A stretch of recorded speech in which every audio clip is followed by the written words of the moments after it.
कि पीओके तो लेंगे ही लेंगे, साथ में सिंध भी लेंगे। चैलेंज रहा आपसे। मैं डॉक्टर बादू पवार। डॉक्टर इरशाद, आप डॉक्टर लगाना बस छोड़ दीजिए। किसी मुल्ला मौलवी जो मदरसा में पढ़े ना, उसमें और आप में कोई अंतर नहीं है। वो जितने जाहिल है, वो आप उससे भी उतने ही गए गुजरे हैं, उतने ही जाहिल है आप तो झूठ पे झूठ बोलते रहते हैं। और कि पीओके तो लेंगे ही लेंगे, साथ में सिंध भी लेंगे। चैलेंज रहा आपसे। हम अमीर हैं, उससे ज्यादा आपके गरीब सड़कों पे और नालियों में सोते हैं लोग। मैंने हिंदुस्तान को देखा बहुत गौर से। पता नहीं ग्रामर पढ़े हैं या सिर्फ कोई मदरसा छाप वाला पढ़ाई पढ़े हैं। अब बात भेजा कि अपने भिखारियों को रिटर्न लेकर के जाओ, मेरा जेल और मेरा सराय खाना और मेरा रोड और मस्जिद के बाहर कटोरा लेकर के पाकिस्तानी जिस हिसाब से बैठे और पॉकेटमारी करते हैं मक्का मदीना के, इंडोनेशिया, ग्रीस, अमेरिका, जितने के जितने देश है, ये सब आप लोगों के पासपोर्ट को पॉट में फेंक रहे हैं और उंगली उठाकर कह रहे हैं कि पाकिस्तानियों से आगे सर्वप्रथम top list gold medalist Pakistan में, गोल्ड मेडलिस्ट पाकिस्तान, हम एक्टिविटीज में गोल्ड मेडलिस्ट, मांगने में गोल्ड मेडलिस्ट पाकिस्तान। पढ़े लिखे भी 57 मुसलमान मुल्कों ने पाकिस्तान के मुंह पर थूक दिया है, उल्टी कर दी है। गधे घोड़े की दौड़ दौड़ने लगेंगे ना, तब शायद राहुल गांधी जी आएंगे। नाजिया को भी मौका दीजिए बात। अगर सच बोलो तो शायद थोड़ा सा सुनने की क्षमता रखिए ना। पता है आप लोग औरत की बात नहीं सुनते हैं, पर हमारे भारत में औरतें बड़ा दहाड़ती हैं। गजब बेइज्जती है भारत में औरतें, मुझे पता है पाकिस्तान में मर्द,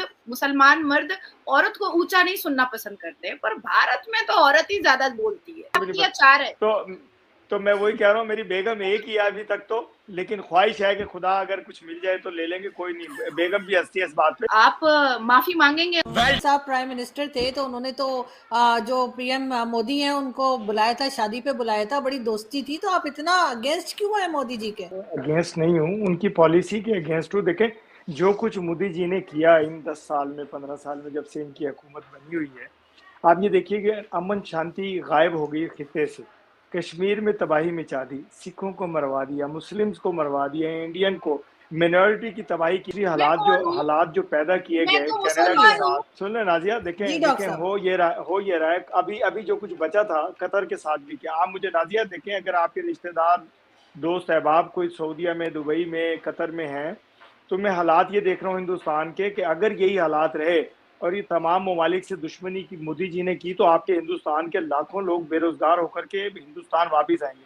जब हिंदुस्तान वापस आएंगे, आप हंसते तो पाकिस्तान पे थे ना, जब इमरान खान आपके एजेंट की हुकूमत थी कि कहते थे कि पाकिस्तान ब्लैक लिस्ट में चला जाएगा। खुदा न खास्ता आपका हिंदुस्तान के ये हालात हो जाएंगे अगर अपने मुल्क ममालिक से लोगों को निकाल दिया, हिंदुस्तानियों को। देखिए अरबों खरबों रुपए का बिजनेस करते हैं दुबई में, कतर में, सऊदीया में आपके इंडियंस लोग। बड़े बड़े स्टोर हैं आप लोगों के हिंदुस्तान के, अगर उनको निकाल दिया जाए, आप सोचिए, ये दुश्मनी तो कर रहे हैं मोदी जी। मोदी जी वाकई अपनी ताकत दिखाना चाहते हैं, सुपर पावर नहीं बनने देगा कोई भी हिंदुस्तान को, ये याद रखिएगा बात।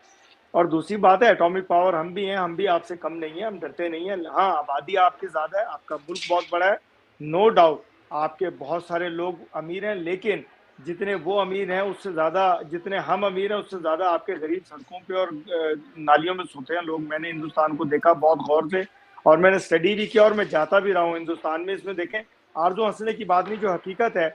अगर आप नादिया, अगर आप सच बोलें और सच सुनने की हिम्मत रखते हैं, क्या मैं झूठ कह रहा हूँ? क्या आपके रिक्शा, जो साइकिल रिक्शा चलाते हैं, मुझे इतना तरस आता था, कभी मैं साइकिल रिक्शे पे बैठ जाता था, ब्रिज के ऊपर जा रहे होते थे, 6 लोग हट्टे कट्टे हिंदुस्तान के बैठते थे, हमें तरस आता था। हम पाकिस्तान से गए होते, हम उतर जाते थे, हम कहते थे इसको धक्का लगाओ यार, इसको ऊपर ले जाओ ताकि ये अपनी मंजिल पर पहुंचा दे रिक्शे को। तो ये हालात हिंदुस्तान के। इसमें कोई दूसरी राय है या मैं झूठ बोल रहा हूँ नाजिया? तो मुझे बताइए, रोकिएगा जरूर कि मैं झूठ बोल रहा हूँ। तो ये हालात अगर यही रहे, मैं आप लोगों के हिंदुस्तान के लिए बात करता हूँ, हिंदुस्तान के लोगों के लिए बात, मैं बिल्कुल झूठ नहीं बोल रहा। साइकिल रिक्शा चलाते हैं आपके लोग कितना झूठ बोलते हैं। नाजिया से जवाब ले लो, नाजिया से। जी नाजिया, बताइए। नाजिया आप जवाब दीजिए अगर मैंने कहा झूठ बोला। सऊदी अरबिया पाकिस्तान को अल्टीमेटम भेजा कि अपने भिखारियों को रिटर्न लेकर के जाओ, मेरा जेल और मेरा सराय खाना और मेरा रोड और मस्जिद के बाहर कटोरा लेकर के पाकिस्तानी जिस हिसाब से बैठे और पॉकेटमारी करते हैं मक्का मदीना के अंदर भी जाकर के। सऊदी अरबिया बेचारा परेशान है। आपका आपके पाकिस्तानी पोर्ट में फेंक रहे हैं और उंगली उठाकर कह रहे हैं कि पाकिस्तानियों को घुसने मत दो, बिल्कुल घुसने मत दो। Top list gold medalist Pakistan है, फाका कशी में गोल्ड मेडलिस्ट पाकिस्तान, पाकिस्तान। मैं उनको फ्रीडम फाइटर कहूंगी। गोल्ड मेडलिस्ट पाकिस्तान, बिल्कुल पाकिस्तान के। उससे ये समझ में आता देखिए है मैं नाराज हो गए आपको हैं बोलने आप लोगों इसलिए दे रहा हूँ कि अल्लाह के प्रोग्राम आप का लोगों पता नहीं चलेगा नहीं। लोगों को। आरजू का हमारे प्रोग्राम खत्म भारत हो में, खराब हो हमारे जाएगा। भारत, आप कौन से लेकिन मुसलमान की बात कर रहे हैं? मैं क्या मुसलमान नहीं हूँ? कौन से मुसलमान की बात कर रहे हैं? कौन से अवैसी जैसे मुसलमान की मैं बात कर उन रहे हैं? मुसलमानों की बात आप कर रहा कौन हूँ मुसलमान की बात कर रहे हैं? जिनके साथ जुल्म हो रहा है हिंदुस्तान में। आप आज चंद लोग एक सेकंड, एक एक करके आप एक एक करके प्लीज डॉक्टर साहब उसे कंप्लीट कर देते, फिर आप कर लिएगा बात, वो बस करें कंप्लीट। जी बात ऐसी है कि आप, मुझे नहीं समझ में आ रहा है कि कांग्रेस ने आपको जो टिप्पणियां दी हैं या जो मैसेजेस दिए हैं, आप उन मुसलमानों की बात कर रहे हैं। मैं उन मुसलमानों की बात कर रही हूँ जो मुसलमान यहाँ पर संविधान मानते हैं, जो मुसलमान पूरे गौरव के साथ वंदे मातरम और भारत माता की जय बोलते हैं, जो मुसलमान बड़े बड़े पदों पर बैठे हुए हैं, जो मुसलमान मदरसा छापे में उनकी बात नहीं कर रही हूँ, जो मुसलमान गटर छापे में उनकी बात नहीं कर रही हूँ। और ये हमारे भारत के प्रधानमंत्री है जिन्होंने पसमानदा मुसलमानों के लिए कहा है कि एडुकेशन लो, सबसे ज्यादा आपके लिए शिक्षा जरूरी है। और शिक्षा को आगे बढ़ाने के लिए ईदी योजना आया, कि सीखो और कमाओ योजना आया, कारीगर योजना आया, ये सारी योजनाएं मुसलमानों के लिए आई और मुसलमान काफी तरक्की कर रहे हैं। आप शायद उन मुसलमानों के लिए बात कर रहे हैं जिसका नाम या जिसके बारे में कांग्रेस ने आपके कान में भरा। डॉक्टर साहब बताइए, जो बातें की है नाजिया ने, कहाँ तक आप एग्री हैं उससे और कहाँ तक डिसएग्री हैं? नादिया बहुत एक्सट्रीम पे चली गई।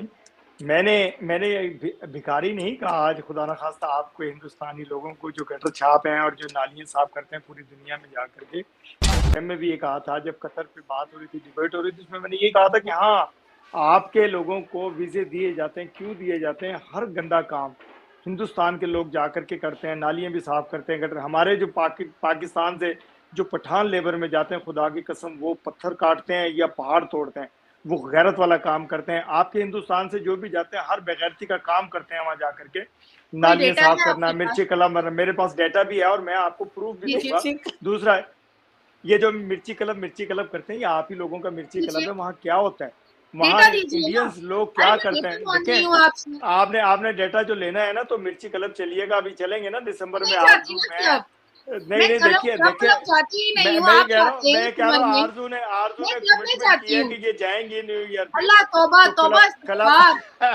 मैं क्लब के बाहर दिखाऊंगा लोगों को, लोगों की हालत देखूंगा। देखें नाजिया क्लब जाए ना जाए, लेकिन लोगों को देखिए जरूर के क्लब में जाते कौन लोग हैं। देखें क्लब, आपके हस्बैंड जाते होंगे, आपके दोस्त जाते होंगे, आपके अजीज जाते होंगे, जो दुबई में काम करते हैं, जो बिजनेस करते हैं, जो सैर के लिए जाते हैं, टूरिज्म पे जाते हैं, वो लोग क्लबों में लाजिम जाते हैं। मैं जाता हूँ, मैं झूठ नहीं बोलता हूँ, मेरे बच्चों को भी पता है, मेरी बेगम को भी पता है। मैं ऐसी बात नहीं है कि मुझे किसी को भी नहीं पता। तो मैं वही कह रहा हूँ, मेरी बेगम एक ही है अभी तक तो, लेकिन ख्वाहिश है कि खुदा अगर कुछ मिल जाए तो ले लेंगे, कोई नहीं। बेगम भी हंसती है इस बात पे, अभी वो रूम में ही मौजूद है और हंस रही है। वो कह रही है अच्छी बात कर रहे हो, अगर मिल जाए तो अच्छा है। तो ये कोई बात नहीं, बुराई नहीं है, हमारे इस्लाम में जायज है, चार बीवियां जायज है। खैर आप उसकी बात कर रहे थे, अगर आप इस्तात रखते हैं तो आप 4 बीवियां रखें, 16 बच्चे हो आपके, देखें कितनी रेल फेल हो, तो कोई वो उसमें बुराई नहीं है। हम इंडिया पाकिस्तान की बात कर रहे थे, आप कहाँ अपना रिश्ता लेके नाजिया अगर आप हिंदुस्तान में आपने क्या देखा? मैंने हिंदुस्तान में आरजू जो कुछ बताया वही कुछ देखा, और मैं बहुत जाता था हिंदुस्तान। कारगिल की जंग के बाद आखिरी ट्रेन पे गया था और आखिरी पे वापस आया था, क्योंकि मेरे रिश्तेदार वहां थे, मेरी फैमिली गई थी। मैं लेकर के गया। देखिए नाजिया, मुसलमानों की बदतर हालात कांग्रेस के जमाने में देखी थी। आप अभी भारत आएंगे तो आपको लगेगा कि आप किसी फॉरेन कंट्री में आ गए हैं। इंशाल्लाह आऊंगा, अभी कोई जरूरत नहीं हिंदुस्तान को, और हमारी भी हुकूमत नहीं बनने जा रही है, तो हम लोग इंशाल्लाह डेलीगेशन लेकर के आएंगे हिंदुस्तान, और बड़े अच्छे तरीके से आएंगे। नहीं तो आपको इतना यकीन क्यों है कि राहुल गांधी आएंगे? डॉक्टर साहब आपको इतना कुछ इंसान बोता है वही काटता है। जो मोदी सरकार ने जो कुछ लोगों के लिए किया, जो हिंदुस्तानियों के लिए किया, सिखों के लिए किया, मिनॉरिटीज के लिए किया, नफरत का वोट डलेगा इनके खिलाफ, राहुल को डलेगा। अभी तो नाजिया ये कह रही थी ना कि वो लोग होंगे जो पागल होंगे वोट देंगे। मैं हकीकत बता रहा हूँ, देखिए आप देखती जाइए, मेरी बात को नोट कीजिए, ये रिकॉर्ड ऑन द रिकॉर्ड बात कर रहा हूँ कि नफरत का वोट डलेगा। आप लोग हैरान होंगे ये हुआ। नाजिया नाजिया बोलिए आप, डॉक्टर साहब नाजिया को सुन लीजिए प्लीज जी, कुछ कहना चाहते हैं। जिस दिन रिजल्ट आउट होगा उस दिन अगर मोदी जी की सरकार दोबारा, मैं तो 110% श्योर हूँ कि मोदी जी की सरकार आएगी। ओथ लेने के बाद, मोदी जी के ओथ लेने के बाद आप माफी मांगेंगे ऑन लाइव में आकर के आरजू दी के पॉडकास्ट में।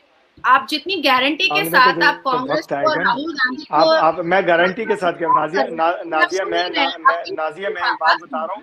मैं एक मिनट आप कॉमा और फुल स्टॉप नहीं समझते हैं, मैं समझती हूँ। तो एक बात बोलने के बाद थोड़ा सा पॉज लिया जाता है, ठीक है। पता नहीं ग्रामर पढ़े हैं या सिर्फ कोई मदरसा छाप वाला पढ़ाई पढ़े हैं। हमारे मोदी जी दोबारा ओथ लेंगे और मैं नहीं जानती हूँ कि आपका और राहुल गांधी का क्या गठबंधन है। मुझे तो लगा था कि 28 पार्टियों के साथ गठबंधन है। मुझे नहीं पता था कि पाकिस्तान के लोगों के साथ भी राहुल गांधी का गठबंधन है। आज थैंक यू सो मच आरजूदी के आपके इस पॉडकास्ट में ये क्लियर हो गया कि राहुल गांधी का पाकिस्तान के लोगों के साथ भी गठबंधन है। ये भी प्रचार कर रहे हैं। 40 हुआ है और 40 से 23 या 24 पर आएगा पार्लियामेंट के अंदर। तो आप आरजूदी के चैनल पर माफी मांगिएगा भारत की जनता से कि आपने गलत प्रेडिक्शन किया था। मैं ये कहता हूँ, देखें मैं ये कह रहा हूँ कि जो भी जीतेगा हम उसको पहले मुबारकबाद देंगे ना जी। हम गलत बात नहीं करते हैं कभी। सुने, दूसरी बात ये, जब कभी माफी मांगने का वक्त आएगा, जब हम गलती करेंगे। अब ये पूछना चाह रही हूँ, हिंदुस्तान पाकिस्तान के जो टर्म्स खराब हुए हैं उसमें आपके ख्याल से किसकी गलती है, हिंदुस्तान की या के पाकिस्तान की? मैं ये है कि जो एक्सट्रीम के बाद जाकर के करते हैं नहीं आप जाता है। तो हम यही चाहते हैं कि हम इसलिए हमारी नाराजगियां रहती हैं हिंदुस्तान के साथ कि वो हमेशा जालिम मतलब हमने कोई गलती नहीं की। हिंदुस्तान की आपका मतलब है पाकिस्तान ने कभी कोई गलती नहीं की? कभी कोई गलती नहीं की। हम मजलूम के साथ खड़े होते हैं। हमारी गलती यही है कि हम मजलूम का साथ देते हैं। कैसे? हम जरूर कर रहे हैं। उनके ऊपर आर्मी पूरी लाखों की तादाद में आर्मी के लोग, जो Mumbai attack Pulwama, sir Mumbai attack Pulwama और जो हमने कारगिल और क्या कुछ किया, वो मतलब वो कुछ नहीं है। आप हमें गोली मारेंगे तो हम आपको फूल तो नहीं देंगे। गोली का जवाब, बारूद का जवाब बारूद से देंगे। एक दफा पहले प्यार से समझाते हैं। देखें जैसे अब मैं ऑफर दे रहा हूँ कि हमारी हुकूमतें बनेगी। थोड़ा सा फुल स्टॉप लगाया कीजिए, सुना कीजिए। सुनने की आदत अच्छी होती है। देखिए ऐसा है कि आपने अभी फिलिस्तीन की हिमायत में बात की और हमास के आतंकवादियों और बलात्कारियों के पक्ष में बात की। आप यहाँ पर एसी रूम में कोट फोट पहन करके क्यों बैठे हुए? आप हमारा भी कर देते। देखें जब हमारी हुकूमत, अरे अल्लाह की राह में 2-4 बलात्कार आप सुन नहीं रहे हैं। अब सुनने की आदत डालिए। Try to be a good. कश्मीरियों का कश्मीर के लोग तो हाथ उठा करके भारत माता की जय बोल रहे हैं। हनुमान चालीसा हो रहा है लाल चौक। नहीं, वो आपके एजेंट हैं, चंद एजेंट हैं जो जय माता दी बोलते हैं। वो हर जगह बोलते हैं। वो एजेंट है हिंदुस्तान के जो कश्मीरी हैं, जिनका मुल्क है, जिन पर जुल्म हो रहा है, जिनके लोगों को मारा जा रहा है। डॉक्टर इरशाद, आप अंधे हैं या अंधे मारा जा रहा है, या इस्लाम का चश्मा लगा करके बैठे हैं, या इस्लाम का चश्मा लगा करके बैठे हैं? जिस कश्मीर पे कांग्रेस के जमाने में, जिस कश्मीर के लाल चौक पे कांग्रेस के जमाने में तिरंगा झंडा नहीं लहराने दिया जाता था, वहां लाल चौक पे अभी भारत माता की जय के नारे लगते हैं। बहुत खूबसूरती के साथ नेशनल एंथम पढ़ा जाता है। बहुत खूबसूरती के साथ इंडिपेंडेंस डे मनाया जाता है। 15 अगस्त सेलिब्रेट किया जाता है। उसी कश्मीर में दुनिया भर के कॉन्क्लेव और मीटिंग्स हो रहे हैं। उसी कश्मीर में ब्यूटी कॉन्टेस्ट हो रहा है। उसी कश्मीर का इंफ्रास्ट्रक्चर फॉरेन कंट्री की तरह हो गया है। उसी कश्मीर के लाल चौक में हनुमान चालीसा पढ़ा जा रहा है। वाह मोदी जी, वाह। वो कश्मीर के कश्मीरी ये दुआ कर रहे हैं और ये कहते हैं कि गीता से हमें ज्ञान मिला, रामायण से हमें राम मिला, खुश नसीब है हम मुसलमान जो हमें भारत मिला, जो हमें हिंदुस्तान मिला। वहाँ के कश्मीरी बोलते हैं। और ऐसे कई मेन स्ट्रीम मीडिया पर ऐसे जगहों पर मैं बैठ करके मैंने मुबारकबाद दिया है कश्मीरियों। और आप मुझे अब मैं बोलूंगा को बैठाती हैं, उनको तो पता है। बेबाक होती है। कश्मीरी पंडितों के बारे में थोड़ी बात की जाए। लश्कर तैयबा और यासीन मलिक ने मिल करके जो अश्लीलता को पार किया था कश्मीरी पंडितों के लिए। डॉक्टर साहब नाजिया, आपने कहा कि लाल चौक में झंडा लहराया और तराने गाए गए। सिर्फ आप अपनी गन्स वाले, आर्मी वाले और पुलिस वालों को वहां से हटाएं, फिर देखिए कि क्या कहेंगे, कश्मीरी कहेंगे, कश्मीर। पाकिस्तान तो सारी दुनिया में भीख मांगने के लिए प्रसिद्ध है, फेमस है। उसी तरह से गलत कामों में, झूठ बोलने में, धमकाने में अब सारी दुनिया में आ गया है। हमारे पास एटम बम है, एटम बम है। अरे ये बचकानी हरकत है। अमेरिका, रशिया, चाइना, फ्रांस, हर हमारे पास इनके पास एटम बम है। वो कभी उनके मुंह में नहीं आता है, उनके राजनेताओं में, उनके हुक्मरानों में, कि हमारे पास एटम बम है, हमारे पास एटम बम है। ये खाली बकवास पाकिस्तानी कर सकते हैं। एटम बम खेलने वाली चीज नहीं है। वो उठाया फेंक दिया, नहीं, ऐसा नहीं चलेगा, ऐसा नहीं है। अरे आप क्या एटम बम करते हैं? आप एक दो पहिया बाइक नहीं बना सकते आप, और कहां से एटम बम बना के बातें करते रहते आप? अरे कुछ सोच समझ के बोला करो। मदरसा में पढ़ोगे तो यही होगा। अब जाहिल और जिहादी मानसिकता से बाहर आइए। ये बीमारी है आपको। पाकिस्तान से बांग्लादेश अलग हो गया। वो कभी हमारा उनका कभी युद्ध हुआ नहीं हुआ। चारों युद्ध जो किया पाकिस्तान ने भारत के साथ में, वो चारों आपने शुरू किए थे और चारों में मात खा गए। पर आपको तो झूठी बोलना है, इसलिए आप बोलते रहते हमने जंग जीती है। और आपको बदनामी करते हैं कि भारतीय जो मुसलमान मुल्कों में जाते हैं गलत काम करते हैं। नहीं, ये गलत काम, सारे गलत काम, फिर पॉकेटमारी हो, लूटमार हो, चोरी चकारी हो, सारे काम करते हैं पाकिस्तानी करते हैं। ना भारतीय करते हैं, ना बांग्लादेशी करते हैं। बांग्लादेशी में तो मुसलमान है, वो नहीं करते। आप आपके पाकिस्तानी भाइयों की वीडियो उठा के देखिए, कई वीडियो है। वो कहते हैं कि सारे गलत काम पाकिस्तानी करते हैं। भारतीयों को सम्मान दिया जाता है, उनको इज्जत दी जाती है। अगर हमारे लोग गलत काम करते हैं तो हमारे पासपोर्ट को सम्मान नहीं दिया जाता। आपके मुसलमान भाई विदेशों में ये कहते हैं कि हम भारतीय है। क्यों? क्योंकि उनको मालूम है अगर पाकिस्तान बता दिया तो फिर लात मारेंगे, उनकी तरफ गलत नजरियों से देखते हैं, उनको अपमानित करते हैं, उनको प्रताड़ित करते हैं, उनको इंसल्ट करते हैं। और कश्मीर हाँ, कश्मीर को ही है ना। फिर बलूचिस्तान, वो भी बलूचिस्तान का है ना, बलूचियों का है ना, वो भी सिंध सिंधियों का है। उसी तरह कश्मीर कश्मीरियों का है। और कश्मीर ये हो रहा है, कश्मीर में हो रहा है, वो कितने साथ चिल्लाते रहेंगे। कश्मीर आपको दे दिया, अभी कश्मीर वाले आप आएंगे, लात मारेंगे आपको और आपके सैनिकों को निकाल देंगे। क्योंकि इनको यहाँ पे 25-30 रुपए किलो आटा मिलता है, जो कि आपके यहाँ 160-180 रुपए किलो मिलता है। इनको 15-20 रुपए किलो आलू मिलता है, तो 400 रुपए किलो आलू क्यों नहीं लेने आएंगे? यहाँ उनको 15-20 रुपए किलो टमाटर मिलता है, टमाटर मिलते हैं, तो 400 रुपए किलो टमाटर लेने आएंगे वहाँ पे। यहाँ 105 रुपए लीटर पेट्रोल मिलता है, वो 300 रुपए लीटर वाला पेट्रोल लेने आएंगे। वो क्या दिया आपने? आप जैसे आज़ाद कश्मीर करते रहते हैं, क्या दिया आपने? एक रेल दी, एक मेडिकल कॉलेज दिया। हमने कश्मीर को सब कुछ दिया है। इसीलिए हमारे कश्मीरी भाई बहनों ने ये जो 15 अगस्त गई है अभी 2023 का, उन्होंने जश्न मनाया, उन्होंने झंडा लहराया, मिठाई बांटी, ढोल ताशे नगाड़े बाज झूमते रहे वो लोग। आप अपने पाकिस्तान, आजाद पाकिस्तान जिसे कहते रहते हैं, क्या उनको अधिकार दिया आपने? कुछ नहीं दिया। उनको बिजली भी नहीं दे सकते, पानी नहीं दे सकते, रोजी नहीं दे सकते, रोटी नहीं दे सकते। और कश्मीर करते रहते हैं। कश्मीर दे दिया आपको तो पाकिस्तान की गुर्बत यानी गरीबी दूर नहीं होगी। पाकिस्तानियों को रोजी रोटी नहीं मिलेगी, उनको बिजली नहीं मिलेगी, उनको सड़कें नहीं मिलेगी, उनको अस्पताल नहीं मिलेंगे। आप ये कश्मीर का रोना छोड़ दीजिए और भारतीयों की बदनामी करना छोड़ दीजिए। पर दुश्मन मुल्क यही करते सोचिए। और कश्मीर करते करते आपने पूरा पाकिस्तान बर्बाद कर दिया, पाकिस्तानियों को भिखारी बना दिया, पाकिस्तानियों को अपना जितना जलील करना था उतना कर दिया आपने। ये छोड़ दीजिए, पाकिस्तान का भला हो जाएगा। जिस दिन ये जाति और जाहिल मानसिकता से आप बाहर निकलेंगे, पाकिस्तान का अच्छे दिन शुरू हो जाएंगे। धन्यवाद, नमस्कार।